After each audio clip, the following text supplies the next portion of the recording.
Hi friends, I'm wearing my glasses today so that you know that I'm going to talk about a book. I lost my cappy. I lost my cappy of Catcher in the Rye in one of my divorces. So when I saw this at Powell's, I was like, I gotta get it, and I grabbed it without really looking at it. If I would have looked at it further, I would have realized I was paying $8 for a terribly smelling, terribly annotated, terrible smelling? I don't know. Just because this is a book video does not mean I need to use proper grammar, okay? Let's just get that out of the way right now. Anyway, I would have realized I was paying for a terribly annotated copy of a book that I've already read 3 times. I guess maybe it doesn't smell that bad, but I hate perfume, and maybe the annotations aren't that bad, but I hate annotations in general. I mean, it's just like, I know it's a simile. Why the fuck do you have to write that it's a simile? Why the fuck do I have to write that it's a simile? I don't get it. I really don't. My least favorite is when people just write stuff like, sad. What the fuck? Why are you doing that? Just feel sad. Why are you writing sad? Just feel sad. Just read it. Why are you writing in this book? There's enough words in it. I know annotations can be useful for like going back and like when you're doing a project on things and when you're in school they make you do them and things. I'm just being a silly little guy, okay? And I'm just very motivated right now by my anger for this teenager.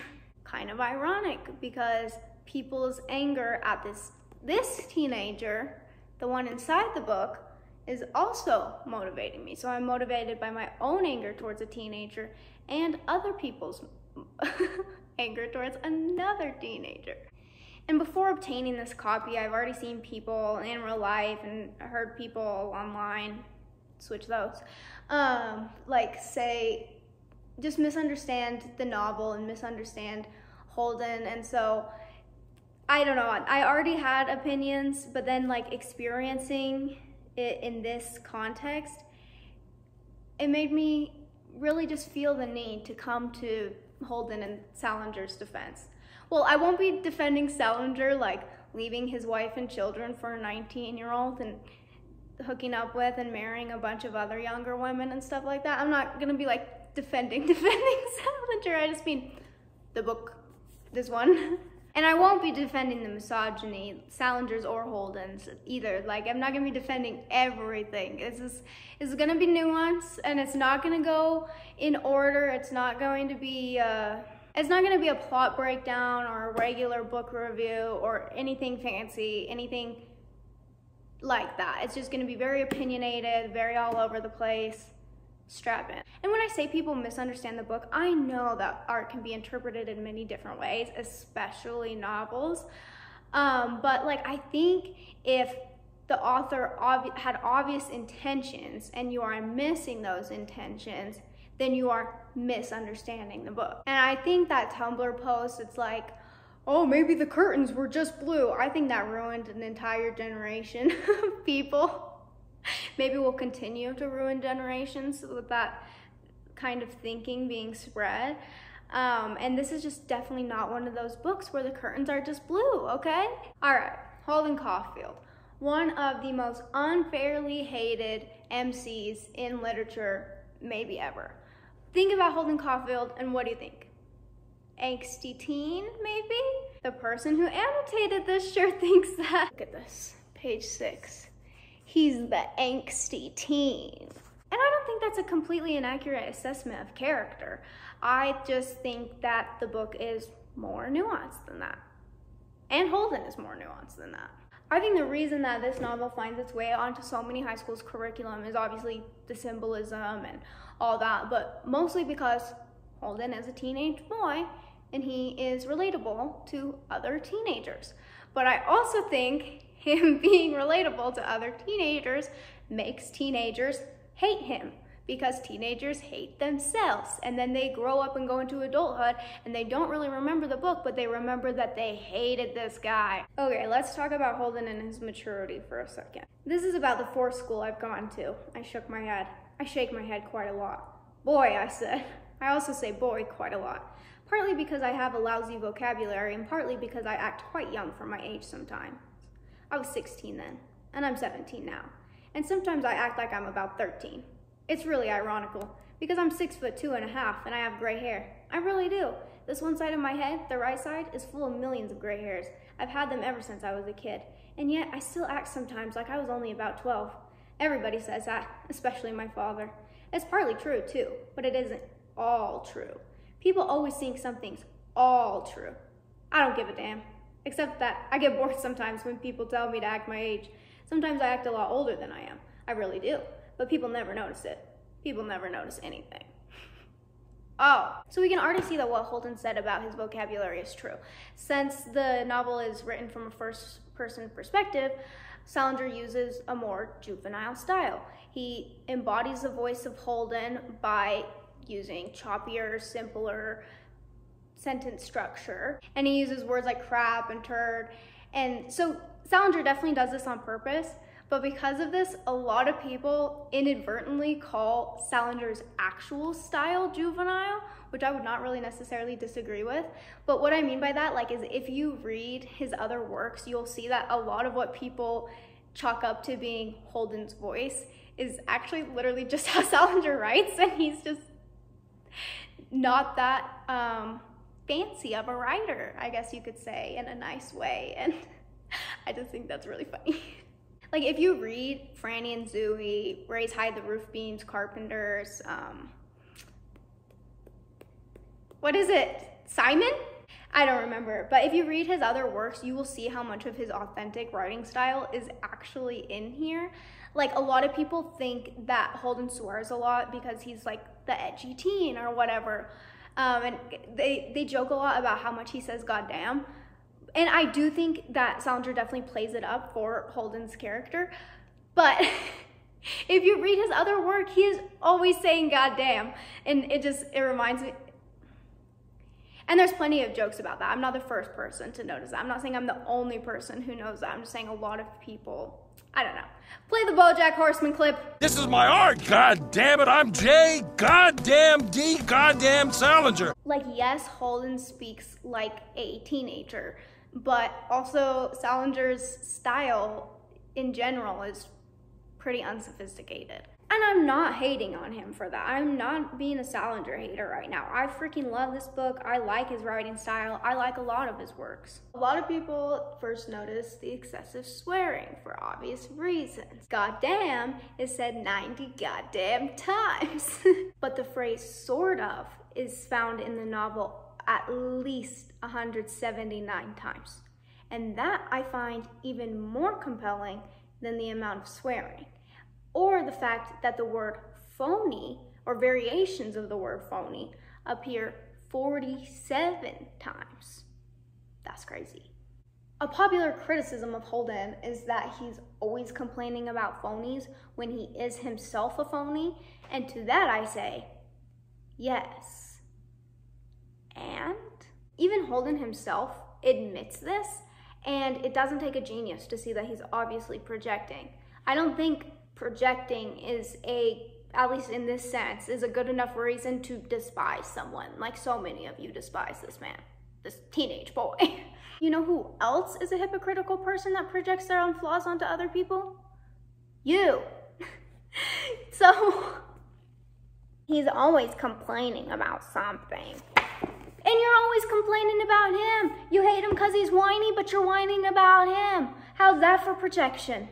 I think people do not like him because he reminds them of the parts of themselves that they do not want to bring to light, shadow selves, if you will, and they don't like him bringing it up to their face that they're like that, which is similar to the way that he feels about phony people, because he doesn't like phony people, partially probably because they remind him that he himself is phony, or will at least become phony as he comes into adulthood. He's always complaining about how nobody ever listens to him, and he's always starting his sentences with listen.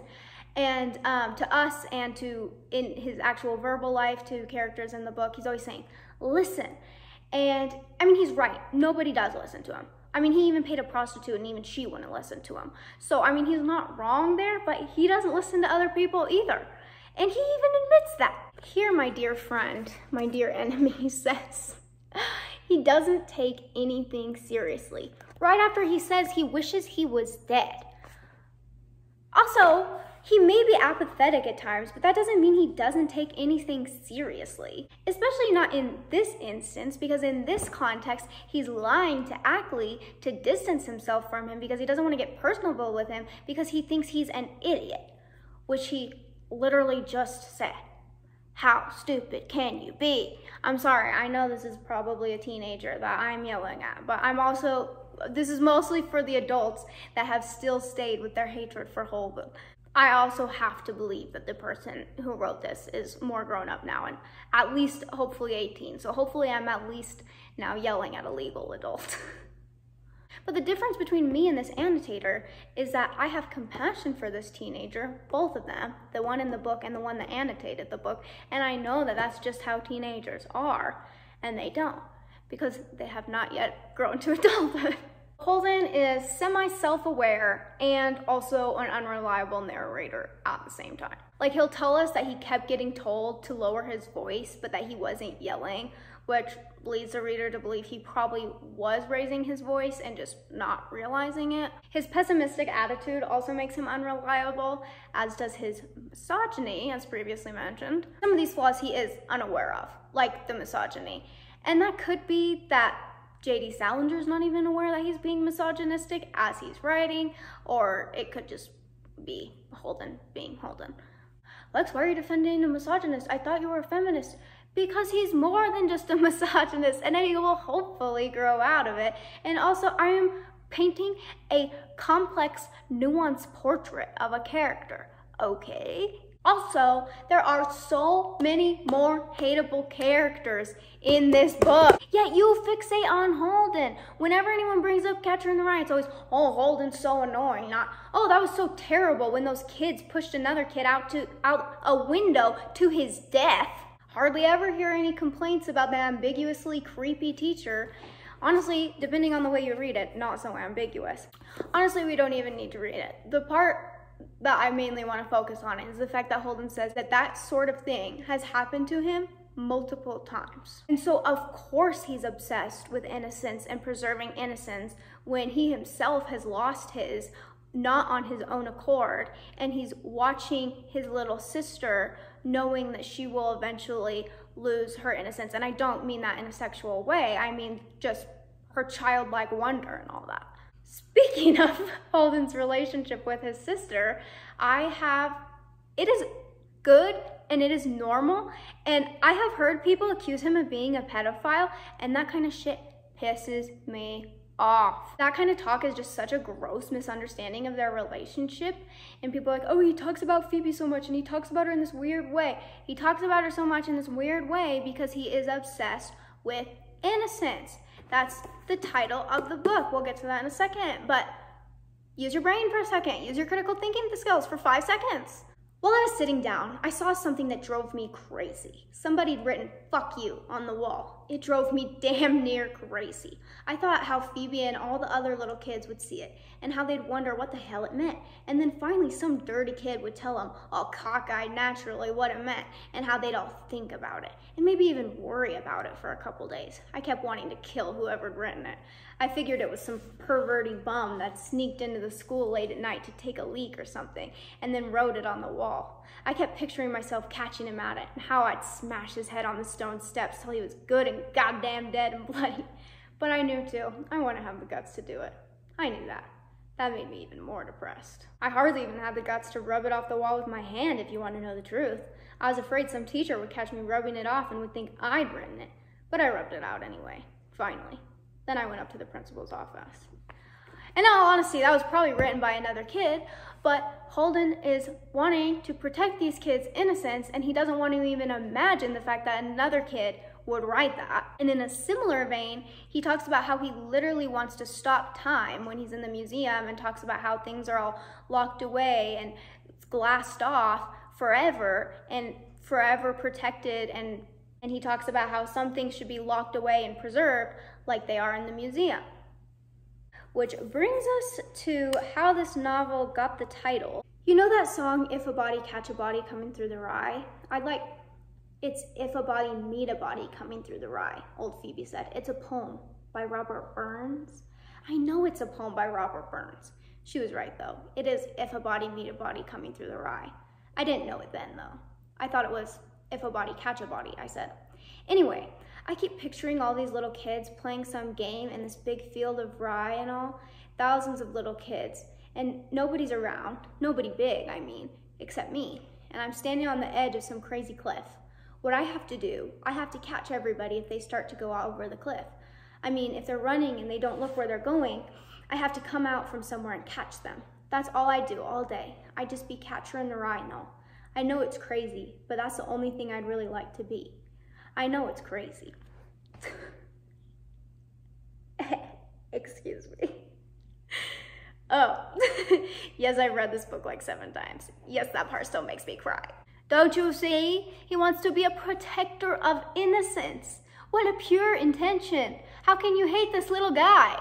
Now, we've talked about this annotation. He's always complaining about something, which is a very popular complaint about the novel. And I would like for you to consider that he's fucking funny when he does it. I don't think I could stand it if I had to go to war. I really couldn't. It wouldn't be too bad if they just take you out and shoot you or something, but you have to stay in the army so goddamn long. That's the whole trouble. To borrow one of Holden's phrases, he kills me. Boy, when you're dead, they really fix you up. I hope to hell when I do die, somebody has sense enough to just dump me in the river or something. Anything except sticking me in a goddamn cemetery. People coming and putting a bunch of flowers on your stomach on Sunday and all that crap. Who wants flowers when you're dead? Nobody. And then directly after that, when the weather's nice, my parents go out quite frequently and stick a bunch of flowers on old Allie's grave. I went with them a couple of times, but I cut it out. In the first place, I certainly don't enjoy seeing him in that crazy cemetery surrounded by dead guys and tombstones and all. It wasn't too bad when the sun was out, but twice we were there when it started to rain. It was awful. It rained on his lousy tombstone and it rained on the grass on his stomach. It rained all over the place. All the visitors that were visiting the cemetery started running like hell over to their cars. That's what nearly drove me crazy. All the visitors could get in their cars and turn on their radios and all, and then go someplace nice for dinner. Everybody except Allie. I couldn't stand it. I know it's only his body that's in the cemetery and his soul's in heaven and all that crap, but I couldn't stand it anyways. I just wish he wasn't there. You didn't know him. If you'd known him, you know what I mean. It's not too bad when the sun's out, but the sun only comes out when it feels like coming out. The way that this little boy can seamlessly make me go from laughing to crying. I mean, it's mostly Salvatore. They can do that, but still, like, oh. I think it's also important to note that he is writing this all from the mental hospital. Would you be your most likable self in the mental hospital? I can say with certainty that I wasn't. Not even the third time was the charm. I just have so much compassion for this fictional teenage boy, and I just felt like I was gonna combust if I did not come on here and share my opinion after reading these terrible annotations. I just felt very compelled to defend him. No, I'm not saying that Holden is a particularly likable character. I am not saying that at all, but he's a teenager. The whole point of the book is that he is a teenager trying to navigate this weird space between childhood and adulthood. And he is racking his brain over what that entails and sharing that experience with us. What teenager do you know that's likable? Were you likable as a teenager? I doubt it. And if you said that you were likable as a teenager in response to that question, I bet you're probably still not likable and you just don't even know it. I think Holden is annoying. He's goddamn annoying as hell. But that is the point of the book. I also think when you begin to fully hate Holden, that you are due for some shadow work. Holden, I love you, kid.